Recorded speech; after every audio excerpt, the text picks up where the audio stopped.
WWE aware of a lack of black male talent on main roster pay-per-views. Plus, could AEW be changing their game developers? And we have a huge title versus title match for Dynamite's 5th anniversary. It's all in the Cultaholic wrestling news right now. There have been conversations online lately about the lack of male talent on main roster WWE PLEs, and we did some research into some of the things that have been talked about online, and we found that there's quite a decent reason for this conversation to be had. Yeah, we had a little look through the Wikipedia card rundowns of every main roster PLE of the last couple of years, and we found that at a one-on-one singles match on a main roster PLE, the last time a black male picked up a win was Bobby Lashley getting a DQ win over Brock Lesnar at Elimination Chamber 2023. And even before that, in terms of a pinfall win, this is in singles matches on main roster PLEs. The last time was Bobby Lashley again, and it was beating Austin Theory when he was still known as Theory at SummerSlam 2022. Now, obviously, as we say, this is singles matches for male black main roster talent on WWE PLEs. So obviously, this discounts NXT, where we've seen completely the opposite case in some places. Sean Ross Sapp offered an update about this situation on Fightful. He says WWE have been made aware of it, the issue at hand here. It's a thing that I don't think that came to mind necessarily. I've never heard anyone say yes, it was intentional or anything like that. I did hear people saying, well, that's obviously something that would be addressed now, but we'll see how it's addressed. It's more like it's more about black male single talent getting featured, which is another point as well, because you look at the pay-per-view on Sunday, just up and down the card, like full stop, and there's not much, is there at all? Not much in terms of representation at all. It's something that we will keep an eye on, and we'll let you know more when we know more at cultaholic.com. Let's talk about Fight Forever, because it's been a while. It has been a while. It's been a while. That game keeps appearing on my PlayStation, just going, remember me? Yeah. Like, yeah. I'm just going to scroll past you and play Sonic Mania once again. AEW Fight Forever, following the release of that game and all the issues that came with it and still linger somewhat. There have been conversations this week about AEW's next video game project and whether or not they will work with Ukes once again. And it's not looking good. Yeah, a source told Insider Gaming AEW knows that things didn't go the way they expected. The game was over budget and it under-delivered when it came out. It is AEW strongly considering moving to a new developer for their games. Tell me more about this, Tom, as a virgin who knows nothing about the video games. Well, I can't talk about it. So the game itself, I mean, so the promise and the premise of the game itself came from really tapping into that passionate WWE retro game market. You know, the big way they marketed this game was, if you love No Mercy on the N64, you will love this. And I promise you, there are very few people on the planet that love No Mercy more than this guy with 2 thumbs. And I went in saying, oh, you've promised me No Mercy, and it's fine. I went and played No Mercy instead after I played it, I'll be honest. There's stuff about the game that they do really well. There's stuff about the game that they just don't do very well. And it also came very late in development. And in terms of what was promised and how long it took, it didn't quite match up. The fact that wrestling moves quite quickly, and the fact you're releasing this game, there was really issues with the DLC in terms of what they released and how they were releasing it. For example, they go, hey, DLC, Toni Storm. Yeah, but this is the old Toni Storm. She's been timeless Toni Storm for months now, and you're giving us the old Toni Storm and going, this is a great thing. You know, there's been issues in terms of how they've released it in the DLC and the conversations between the two. And yeah, it was a long time to wait for a game that didn't feel complete.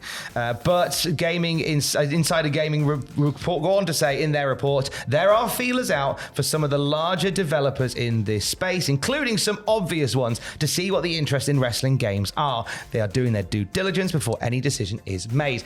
EA springs to mind, whether gamers like that or not. I know EA come with quite the reputation for developing games, and they're one of those ones that spring to mind in terms of who could develop a wrestling game next. 2K? 2K. I don't think 2K are that bothered, to be honest with you. If you'd asked me this question in 1998, I could have given you a litany of people that could have made Activision, Acclaim, Midway. They don't know. They're not happening anymore. But they go on to say that everything is on the table. There were some positives with the Ukes relationship, and some feel that with a foundation in place, another game could make things better rather than giving up after one attempt. But you can't argue that there are concerns with how things went in the final year of the game's development. Yes. As a guy who doesn't play too much of the games and whatnot, it felt a bit samey very quickly for me, playing Fight Forever. Yeah.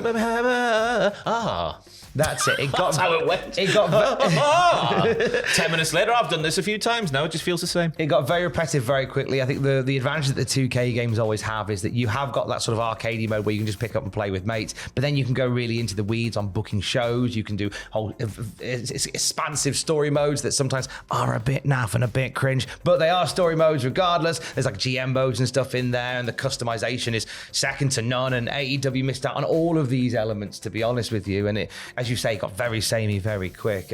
Fraser Porter did a really interesting video where he played the game recently, and with all the hullabaloo around the release of that game, once all that died down, how it still weighed up. You can watch that on our channel right now. It's a really interesting video.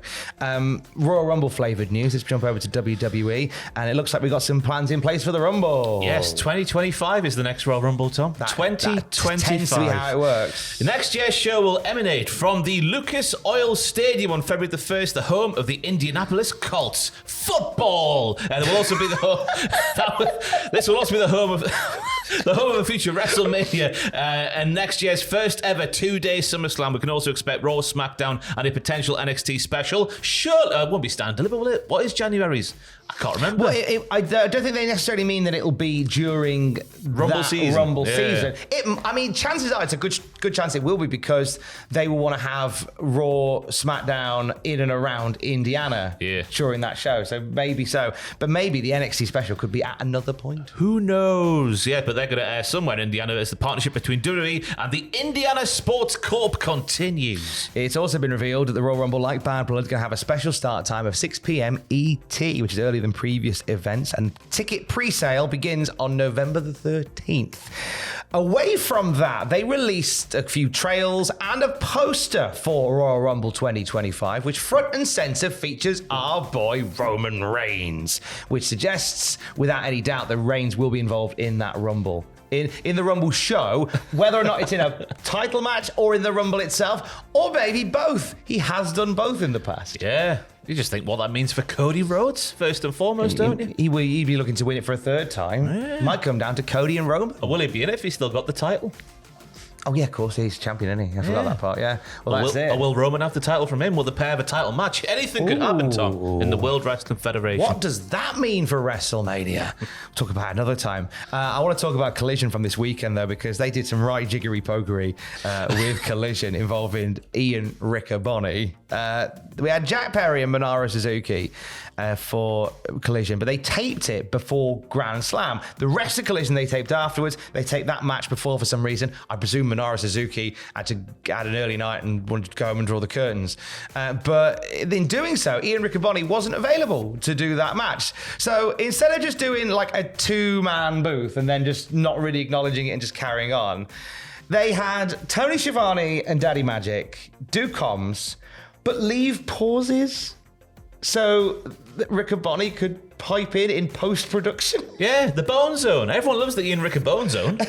His wife loves it. The fans love it. The Ian Riccaboni Zone. They got fighting at one point around the announce desk, and it was obvious that Ian Riccaboni wasn't there. So Tony Schiavone, thinking on his feet, went, "Oh, Ian's hiding under the table." To which Ian, to his credit, on comms went, "Yep, that's right, I'm hiding under the table." I'd have just not acknowledged it and just done a two-man booth for that. Oh, I like that though. Yeah, I'm under the table. Oh yeah, you gotta admire that. It is a lot of fun, but that is how they got around the invisible announcer problem on Collision. Just wanted to give it some love because I thought that was a real testament to production to bring that together in the way they did. There's a lovely potential soundbite from Brian Alvarez on this set of notes here, Tom. He was an invisible announcer. That is exactly what Alvarez said in that report from Wrestling Observer. And I think I'm going to assume he said it in that way. Tomorrow, it is the 5th anniversary of Dynamite, and we have a huge title match been announced now. Oh my goodness me. Last night on Twitter, AEW World Champion Bryan Danielson issued a challenge to AEW Continental Champion Kazuchika Okada for tomorrow's 5th anniversary show. That match was set shortly after, but with a little bit of a twist there, Timothy. Yeah, so it's going to be the world champion Bryan Danielson, but then Kazuchika Okada is going to put his AEW Continental title on the line as well, but only for the first 20 minutes of the match, because Continental title matches only last 20 minutes. So should that 20-minute time limit expire, then Okada's title's safe, but Bryan's belt is still on the line. The fact they're doing this match so quickly gives me bad vibes. No. Because only in the sense that I wonder whether it feels like we're just rattling through Bryan Danielson dream matches currently. Yeah, we are. There's still some more to do.